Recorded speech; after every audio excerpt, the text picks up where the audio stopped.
All right.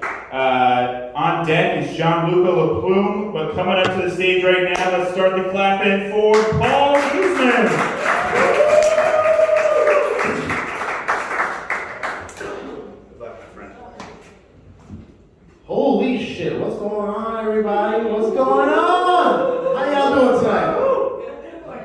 You know, I'm on this journey learning about comedy, and what I'm learning is that, your position in the lineup is everything, Following this guy is kind of the worst fucking position. Not only following him, following his 5 minutes. Jesus Christ, 6 minutes. Oh my God. It's horrible. This guy had the room lit, and I gotta carry that torch. I'm burning my hands already. It's horrible. It's horrible. Yeah.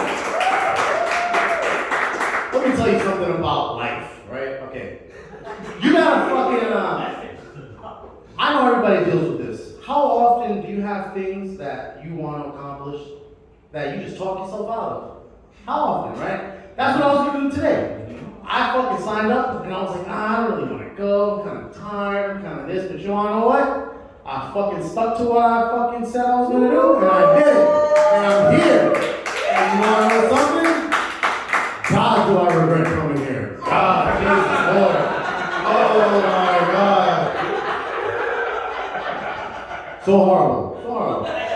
But I'm glad the topic of child abuse came up, because I have a fucking very unique take on it, right? Some people say you shouldn't beat your kids, right? That's understandable, I understand that. But knowing how I was growing up, I've never got a beating I didn't feel I deserved.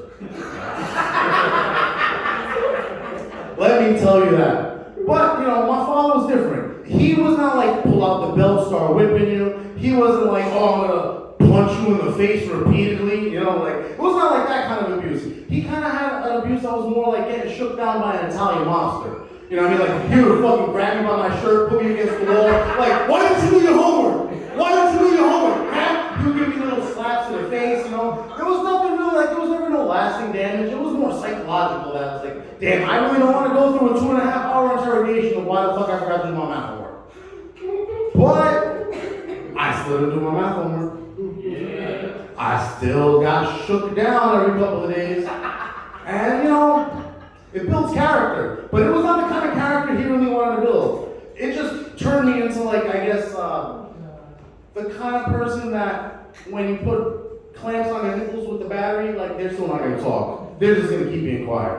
That when you fucking start, putting wood splinters into the nails, they're still not going to talk. I'm just going to be quiet. So I just turned into a clam. So it didn't work.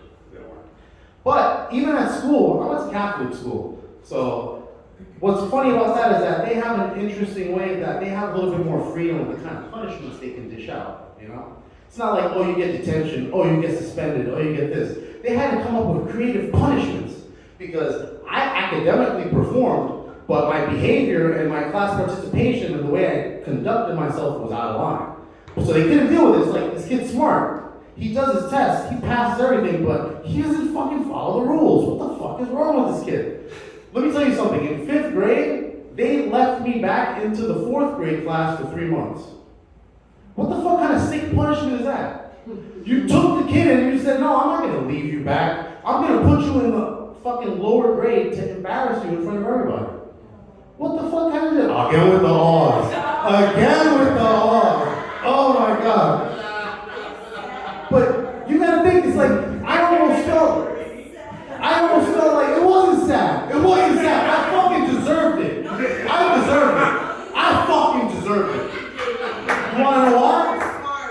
You didn't deserve that shit. You were smart. I 100% deserved it. I 100% deserved it. But just that feeling of just sitting there and just looking at your classmates from across the lunch table. And the funny thing about 4th grade and 5th grade is that was the divide between the kids that go to the little yard and the big yard. So I couldn't even fucking congregate with my classmates. I was in the little yard with the 4th graders and kindergartners.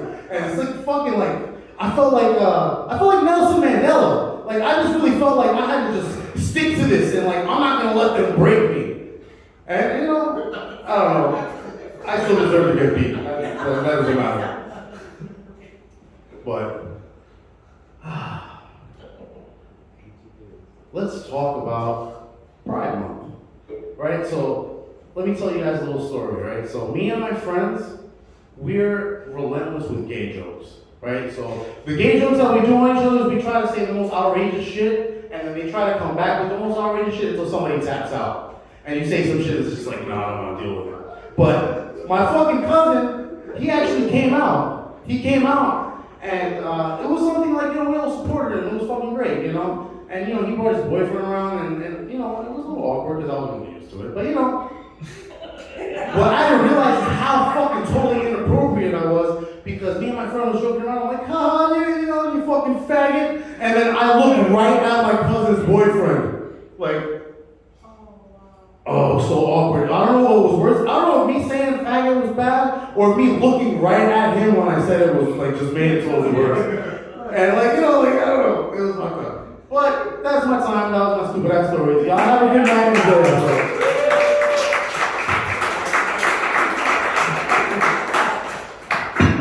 Ending on an English cigarette joke. All right, here we go.